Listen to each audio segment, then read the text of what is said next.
एक मैंने आज आपको पोस्ट दिया है, वो पोस्ट मैं आपको पढ़ के सुना देता हूं, क्योंकि ये जो डॉक्टर चंद्र प्रकाश द्विवेदी हैं, जो चाणक्य बनाए और अभी पृथ्वीराज चौहान बनाए, वो संघ से जुड़ गए। उसके बाद उनके डाइल्यूजन शुरू हो चुके, क्योंकि सबका विकास थ्योरी वहां काम करने लगता है।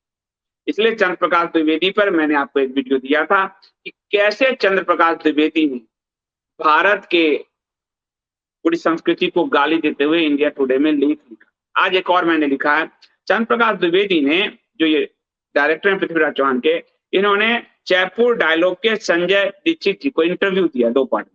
उस पूरे इंटरव्यू को देखिए, ये वही हिंदू वाला काम जो पंचबक्कारों ने किया, हिंदुओं के पूरे चेतना को कुचलने का इंटरव्यू है, हिंदुओं के अंदर हीन ग्रंथि फाड़ने का इंटरव्यू है।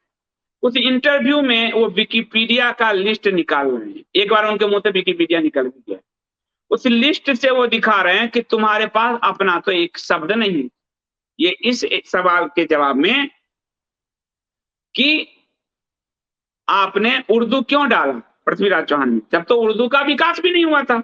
उर्दू तो 15वीं शताब्दी की बात है। पृथ्वीराज चौहान के साथ तो गोरी की युद्ध, तराइन के युद्ध 1191-92 में हुए हैं, तो 12वीं शताब्दी में कहां थे उर्दू? तो महोदय ने लिस्ट निकाला, कहा सुनो, तुम्हारे पास तो अपना एक शब्द नहीं है, ये शब्द तुम्हारे उर्दू, ये शब्द अंग्रेजी, ये शब्द अरबी, ये शब्द फारसी। ये यानी हिंदू, बहुत सारे हिंदू निराश हो गए थे, मुझे फोन किया था कि हमारे कोई शब्द नहीं है। यानी कैसे पंचमक्कारों ने आपके कॉन्फिडेंस को तोड़ा। वही जो छठा मक्कार है, छठ मक्कार, जो संस्था पार्टी से जुड़ते ही मक्कारी करने लगता है, वो भी आपके कॉन्फिडेंस को ऐसे ही तोड़ रहा है। उस पर मैंने एक पोस्ट लिखा, इतिहास के साथ लिखा है, आप सुनिए ये। और आज श्वेता जी ने बड़ा अच्छी बात कहा है कि आज का लगन अपने इतिहास को एक बार टटोलने का है, तो एक पोस्ट भी मैंने लिखा और आपको बता भी रहा हूं। चंद्र प्रकाश द्विवेदी जी, आइए आपको भाषा का इतिहास समझें, कैसे बनी भाषा। पृथ्वीराज चौहान की असफलता पर आत्ममंथन करने की जगह इसके निदेशक डॉक्टर चंद्र प्रकाश द्विवेदी भारत की संस्कृति, उसकी भाषा और उसके इतिहास को ही नकारने के रास्ते पे चल पड़े। पृथ्वीराज चौहान में अत्यधिक उर्दू के प्रयोग को लेकर चंद्र प्रकाश द्विवेदी जी का दुराग्रह जयपुर डायलॉग के साक्षात्कार में खुलकर प्रकट हो गया। ज्यों ज्यों उनका साक्षात्कार सुनता जा रहा था, मैं उनकी हठधर्मता पर दया आ रही थी। चाणक्य धारावाहिक के शोध के दौरान, चाणक्य धारावाहिक के शोध के कारण मैं उन्हें उन्नत श्रेणी का शोधकर्ता समझता था, लेकिन पृथ्वीराज चौहान सिनेमा में उर्दू की उनकी हठधर्मिता और प्रस्तुत साक्ष्य देखकर पता चलता है कि वह तो विकिपीडिया विद्वान हैं।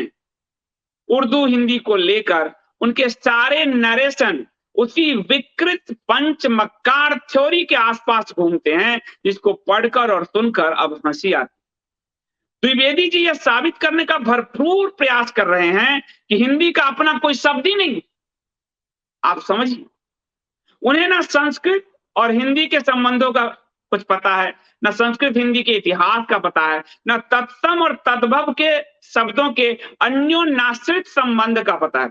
तत्सम यानी संस्कृत शब्द, उसी का तद्भव रूप, ये दोनों एक दूसरे से जुड़े हैं, यानी उसका देशज शब्द, इनको कोई मालूम नहीं। ठीक है, व्यावसायिकता या फिर यह जो एक नया सबका विश्वास जीतने की यूटोपियाई थ्योरी चली है, उसमें फंसकर धारावाहिक का यह चाणक्य दुर्गति को प्राप्त हो गया है। सबका विश्वास जीतने का इसलिए कह रहा हूं कि इनको जब पुरस्कार तो सरकार से मिले, इनकी फिल्म सरकार, मोदी सरकार ने के फिल्म प्रमाणन बोर्ड ने रोकी थी, उनको गाली नहीं दिया, उनसे पुरस्कार ले रहे हैं और हिंदू धर्म को गरिया रहे इंडिया टुडे में लिख के कि हिंदू, पूरा हिंदू का शास्त्र गाली अश्लीलता शब्द से बना।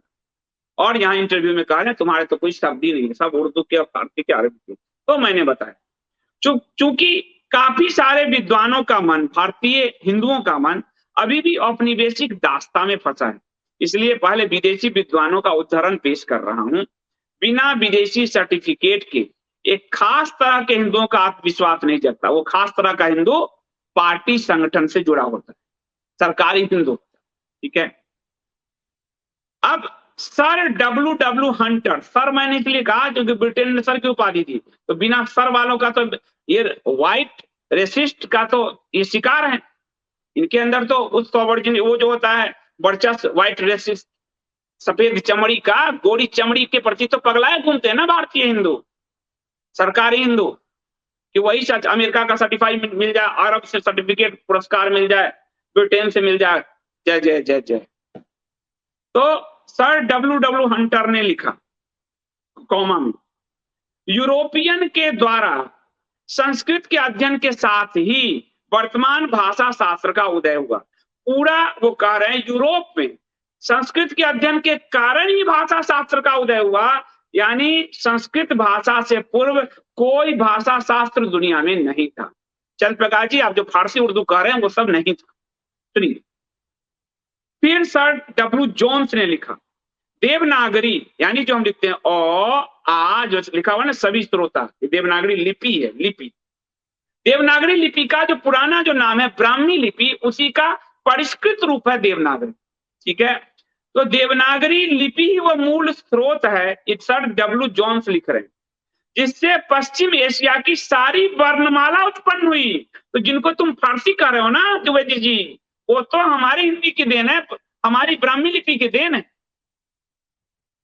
फिर सुनिए, आपको व्हाइट रेसिस्ट हैं आप लोग, सुनिए, sir W Jones inverted comma में कोट की देवनागरी जो पुरानी नागरी है ब्राह्मी लिपि ही वह मूल स्रोत है, जिससे पश्चिम एशिया की सारी वर्णमाला, ये रोमन से लेके और फारसी अरबी तक उसी से उत्पन्न हुई। डॉक्टर द्विवेदी ने जिन शब्दों को फारसी अरबी भाषा का बताया, वह लिपि भी उसी ब्राह्मी पुरानी देवनागरी से विकसित हुई है, यही जॉन्स कह रहे हैं। विदेशी विद्वान है प्रिटचर्ड ने लिखा, ग्रीक भाषा, प्राचीन फारसी भाषा और संस्कृत के बीच एक घनिष्ठ संबंध है। सजातीय मुहावरों का प्रयोग तीनों में होता है, जो यह सिद्ध करता है कि वे सब एक ही स्रोत से निकले हैं। इस तथ्य को कोई नहीं नकारेगा कि ग्रीक लोगों का धर्म किसी पूरब के स्रोत से उत्पन्न हुआ है, यानी पूरब यानी भारत, पश्चिम, तो ग्रीक का धर्म भी पूरब से आया है। मैं जब अरब के इतिहास अभी बताऊंगा ना आपको, तब आपके चक्कर आएंगे। तो ग्रीक का धर्म भी पूरब यानी भारत, पूरब के स्रोत से उत्पन्न हुआ है। अतः वो कह रहे हैं हमें मानना चाहिए कि ग्रीस का धर्म और भाषा भी बहुत अंशों में पूर्व से ही उत्पन्न हुआ है। कहां से? भारत से। ये कौन कह रहा है? प्रिटचर्ड, विदेशी विद्वान भाषा के। इसी को आगे बढ़ाया विदेश के भाषा शास्त्री पेकॉक ने कहा ग्रीक भाषा संस्कृत से ही तो उत्पन्न हुई है। अब करो द्विवेदी जी, दिखाओ अपने तंबूरे दिखाओ। शोधकर्ता समझता था, आप तो विकिपीडिया निकले। अब सुनिए, अब आपको ये कहेंगे लिपि, ये आप देखते हो कि फारसी ऐसे उल्टा लिखते हैं, अरबी ऐसे उल्टा लिखते हैं, उसी से विकसित उर्दू हुआ ना, ऐसे उल्टा लिखते हैं। आप बताओ लिखते हैं। अब वो कैसे विकसित हुआ ये मैंने बताया। एक समय संपूर्ण विश्व ही सनातन धर्म था, यही प्रिटचर्ड और पेकॉक के कथन से स्पष्ट है। फारसी की जो लिपि है वो कैसे उल्टी लिखी जाने लगी, ये कैसे अलग हुई, इस पर आपको संस्कृत के उद्भट विद्वान पंडित मधुसूदन ओझा की पुस्तक इंद्र विजय पढ़नी चाहिए 1930 की, जो आपको कपोत को उपलब्ध है। डॉक्टर ओझा ने लिखा, प्राचीन भारत में रिजास्ट्रो नामक एक ऋषि थे। रिज्राष्ट्र नामक एक ऋषि थे। उनका एक दौहित्र यानी नाती था, जिसका नाम था जराथ्रुष्ट यानी जो पारसियों का पैगंबर था। जराथ्रुष्ट यानी जो जिंदावस्था का जनक था, जिंदावस्था जैसे धर्म। और जराथ्रुष्ट जो पारसी अग्नि पूजक थे। ये जराथ्रुष्ट सनातनी वैदिक था, इसका नाना रिज्राष्ट्र थे, और ये सभी आर्य थे, सनातनी थे। जराथ्रुष्ट ब्राह्मणों से घृणा करता था, ब्राह्मणों से पूजा पाठ, तो ब्राह्मणों से घृणा का पुराना इतिहास है। तो ब्राह्मणों से घृणा करता था, लिपि का नाम ब्राह्मी था, पुरानी देवनागरी का। उससे द्वेष रखने के लिए उसने ब्राह्मी लिपि को त्याग कर उल्टी लिपि चलाई, जिसे खरोष्टी लिपि नाम दिया। ये उल्टी, बाएं मतलब दाएं से बाएं। हम कैसे लिखते हैं? बाएं से दाएं। ओ आ, वो कैसे लिखते हैं? ऐसे। तो ये जरथुस्त्र ने, यानी वो भी एक सनातनी ने चलाया। सुनिए आप द्विवेदी जी, आज की फारसी, अरबी और भारत में विकसित उर्दू की लिपि देवनागरी और पुरानी देवनागरी अर्थात ब्राह्मी लिपि से के ही विरोध में विपरीत दिशा में लिखी गई है। वो भी एक सनातनी ने, जरथुस्त्र ने इसकी शुरुआत की।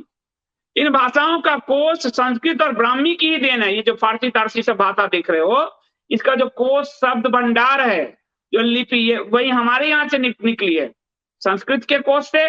और लिपि भी हमारे पूर्वज ही दे के गए हैं। ठीक है। बाद में जरथुस्त्र ने बलपूर्वक असुर धर्म चलाया, इंद्र के विरोध में असुर धर्म चलाया। तो फिर उस पर कभी हम बाद में बात करेंगे। इसलिए मेरा मानना है कि मूल स्रोत को बिना देखे, बिना जांचे, बिना परखे पंचमक्कारों की थ्योरी कोई घुमा फिरा कर उसके जरिए अपनी अज्ञानता को ढकने की जिद अहंकार की श्रेणी में आता है, न कि विद्वता की श्रेणी में। तो हे पार्थ उठो, तो हे चंद्र प्रकाश द्विवेदी उठो, पंचमक्कारों के साहित्य को त्यागो, विकिपीडिया के दायरे से बाहर निकलो। भारत का शास्त्र बहुत समृद्ध है, उसका अध्ययन करो। सबका विश्वास तो भगवान अर्जित नहीं कर पाए, तुम्हारे नेता नहीं कर पाएंगे, तो सबका विश्वास अर्जित करने के प्रयास में आप स्वयं के अंदर का ही आत्मविश्वास खो रहे हो और लोगों का भरोसा भी तोड़ रहे हो। तो हे द्विवेदी जी, भारत की अस्मिता पर गाली मत दीजिए, इतिहास का अध्ययन कीजिए। वो इतिहास जो भारत के शास्त्र में है, और उसके लिए विदेशों के भी रेफरेंस आपको दिए, वो नहीं जो पंचमक्कारों ने लिख दिए और आपने विकिपीडिया से प्रिंट आउट लेकर दिखा दिए। तो मेरा आप सबसे अनुरोध है कि आपके आत्मविश्वास को छीजने को तैयार केवल पंचमक्कार नहीं बैठे हैं, अब एक और मक्कार उसमें जुड़ गया है, और वो अब उनकी संख्या छठ मक्कारों की हो गई है। आप धीरे धीरे अपने शास्त्रों की डुबकी लगाइए, तभी आप छठ मक्कारों को छांट पाएंगे समाज से, वरना आप धुंधले कोहरे में रहेंगे। क्योंकि ये छठ मक्कार हिंदू भेष में आए हैं। हमारे शास्त्र बता के गए वाल्मीकि जी कि सीता का हरण करने तो कोई रावण गेरुआ वस्त्र पहनकर ही आएगा। हमारे तुलसीदास जी बता गए कि राम नाम का लेते हुए हनुमान जी के मार्ग को भटकाने गेरुआ वस्त्र में ही कोई काल नहीं आएगा। शास्त्र इसने साफ बता गए हैं। इतिहास में महात्मा गांधी को तुमने देख लिया है, फिर भी तुम सीखने को तैयार नहीं हो। 47 में 10 लाख कटे हो, आगे क्या इच्छा है तुम्हें?